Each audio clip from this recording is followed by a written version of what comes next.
Hey YouTube, this is the Tech Guru Lewis 99, and I'm going to show you how to enable developer mode slash options on your Android device.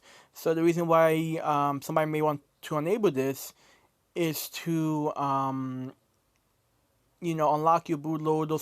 Some phones you can unlock the bootloader from developer options. You can want fast boot commands. You can want ADB commands. That's commands you want from the computer. You have your Android connected, and then you can do ADB. Or if you put your device into fast boot mode, you can do a bunch of commands, send files and stuff like that to your phone from your computer. Um, so now the reason why it's kind of hidden of why you have to unlock it this way is because the developers, like Motorola, whatever phone brand you have, they don't want you to have access to some of these settings because it may damage the device, void warranty, or your device may be, you may have less privacy, um, if you really mess around with the settings, you don't know what you're doing, you could compromise the device maybe and things like that. But for all of us, we pretty much following tutorial on what to do, and for what we're trying to do it for, we're not really gonna compromise anything really. Um, well, anyway, so let's get straight up to how to do this. You're gonna go to your settings. You're gonna go to System. You're gonna go to About. On some phones it will be under About, General or something. You just get to the point where you can get your device name, your IMEI number, modern hardware, whatever. You keep scrolling down, and then you see build number. So you will hit that 5 times or 6 times. Like for example, it says 5 times. It says, okay, you are now a developer. I'm gonna go back. I'm gonna hit on Advanced because that's how I get it on my phone. You're gonna see a new option there, Developer Options. Is already enabled after you enable it. Like I said, this is grayed out because I already have my bootloader unlocked. But for you guys don't have your bootloader unlocked and you see the option, you can check that on, and that will unlock the bootloader for you. You can automatically apply system updates.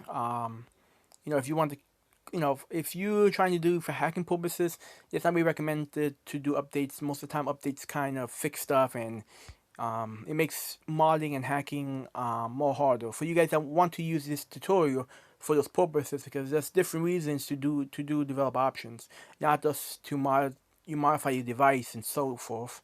You want to make sure USB debugging is enabled. If you're gonna go through the route of, wooing, unlocking bootloader, if you want to have a custom recovery, blah blah blah blah blah. And there's a bunch of other settings that you can access here. You can maybe do a Wi-Fi hotspot.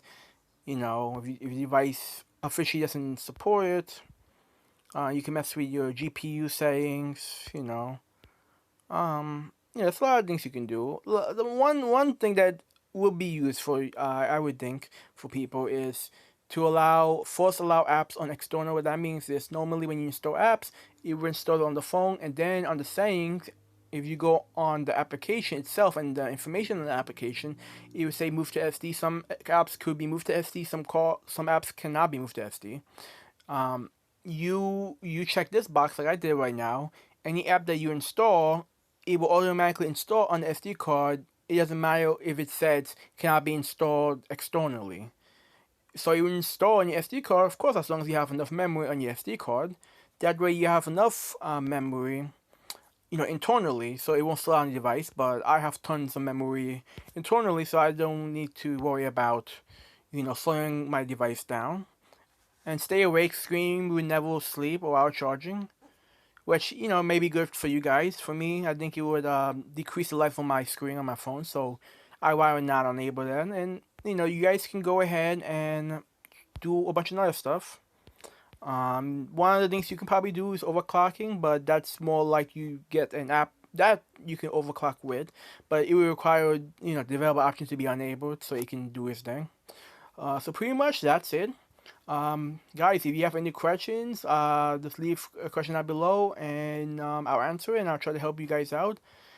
Please wait comment, subscribe. If you want to see another Android videos, I'm gonna try to do maybe some iPhone videos. I'm more of a I like to do repairs, replacements, and stuff like that, more like that. So I might get into videos like that.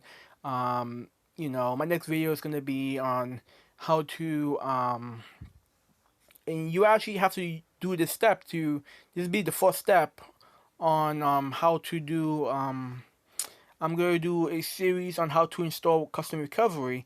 So this is the first required step. In order to do custom recovery, you have to enable developer options, and you also, importantly, you have to have your bootloader unlock, which I will talk more about in the next video of why that's a requirement. Well, anyway, guys, I hope you learned something, and I'll see you in the next one.